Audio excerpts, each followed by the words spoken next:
یو ورځ پیغمبر علیه صلات وسلام مسجد لره رالی چې رالی د مسجد پر دیواله باندې چا لاړې تکلې ولې پیغمبر علیه صلات وسلام مبارک ورته ودرېدی په خپل پټو مبارک باندې خپل چادر خپل پټو مبارک باندې دغه دیوال چې دی هغه یې صفا کړي لکه موږ چې په پټو باندې یو شیشه راواخله دروازه راواخله ګاډۍ راواخله بل شی راواخله موږ یې صفا کوو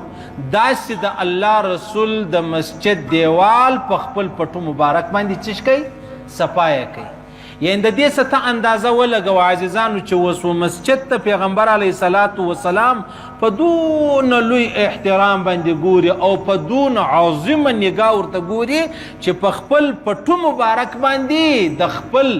یعنی خپل پټو ته راواخله عزیزانو د مسجد دیوال بل چا لاړې تکلي یا د هغه رقم پزه صفا کړې د الله رسول په خپل پټو باندې صفا کوي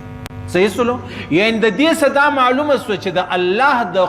کور پیغمبر علیه السلام څونه قدر چې دی هغه کوي څونه لوی قدر یې درلودی پیغمبر علیه السلام اوس علما فرمایي کعبه شریفه نه ده کعبه دا د پیغمبر علیه السلام وجود مبارک د پیغمبر علیه السلام صورت مبارک ټیک سو او بیا امام مالک صاحب ګر سره دا عقیده وه چې د پیغمبر علیه السلام مبارک بدن په قبر کې د کومه ځای سره لګېدلی دی ټیک سو دغه ځای تر کعبه لا افضل دی اعلا دی بلکې تر عرش لا اعلا دی دا د امام مالک صاحب عقیده ولا دا یې فکر و اوس چې د پیغمبر علیه صلات وسلام د بدن سره لګېدلی په ټولو نو هغه خو در دا مسجد تر دیوالو ډېر بالا و نو پیغمبر علیه صلات وسلام یې څونه لوی قدر کوي د الله د کور نو چې سړی قدر د الله لري الله رب العزت به قدر وکړي چې قدر یې نه لري الله یې قدر نه کړي دا مې د دې پر درته وویلې زموږ خلک چې دي دا ډېر کمزوري دي عزیزان اوس هرکۍ بعد به ته یې ووینو دا مستریانو داسې به دې زړه وسوځل شي پر الله باندې د الله پر کور حریان پریشانه به پاته سي منم ته مجبور یې منم ته معذور یې منم چې ته ډېر مطلب پریشانه یې چې زه څه وکړم لیکن دونه بېوقوفه مه جوړېږه یعنې ابرزل ته یو سړی رانوتلی د ننه ناستو دا کپړې داسې خرینې وې والله زه ګپه نه درته کومه لکه په دغه اډو کې چې دغه مبلیل بدلوي نو لاندې ورته کښېني بیا کپړې څه ترایي ټیک سو په خدای قسم دا سړی دا رقم دلته په اول سب کې دویم سب دریم سب کې ناستولو اوس چې څه ورته ووایي هغه وایي ملا دونه بد سړی دی او چې نور ورته وایي دی دونه بد سړی دی نو به څه چم سره کوو څونه دا مسجد دا اول دوه سپه خو څه برابر دی شا سب کې ته ودرېږه ته چې سجدې لره ولاړ سې دا کارپېټ څه رقم بوی دی دا د خلکو د جرابو د دوی د مردارو پښو بوی نه دی د دې څه خلک پوښتنه دا پوښتنه څوک کوي که نه کوي دا څونه بده خبره ته د الله و دین ته د الله و کور ته دونه په بې قدرې باندې ګورې دونه په بې احترامي باندې ګورې نو الله رب العزت په تا ته بې قدرې وګورې دا یې خبره خلاصه قدر کوه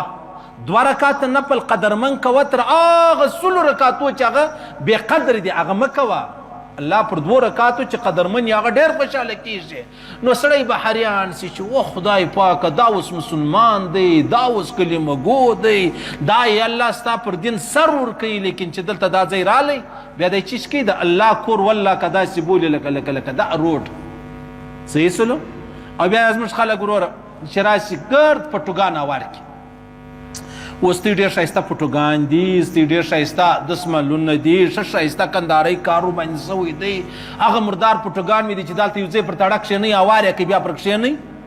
هلته دي د تړې دپاره پر وژه اچول چې مسجد له راشه په اول سب کې هوار کې ما په 2 لک روپۍ غالۍ هوارې کړي دي هغه خوند نه درکوي دا خپل مردار پټو خوند درکوي سپ هم خراب سړی بیکاره هم ولاړ چپ هم ولاړ هېڅ پته نه لګېږي بس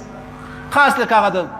کوچو څه خلک راچوي چې پر لارې باندې لمونځ ولاړې بس خلک هسې پسې ودرېږي یاره څه عقل ښه شی دی فکر ښه شی دی الله ویلي دي د الله رسول ویلي دي بې قدري مه کوه نو په دې وجه باندې عاجزانو د الله رسول فرمایي ما په ګناو کې دا خبره ولیدله چې څوک په مسجد کې لاړې تکي او بیا یې صفا کوي نه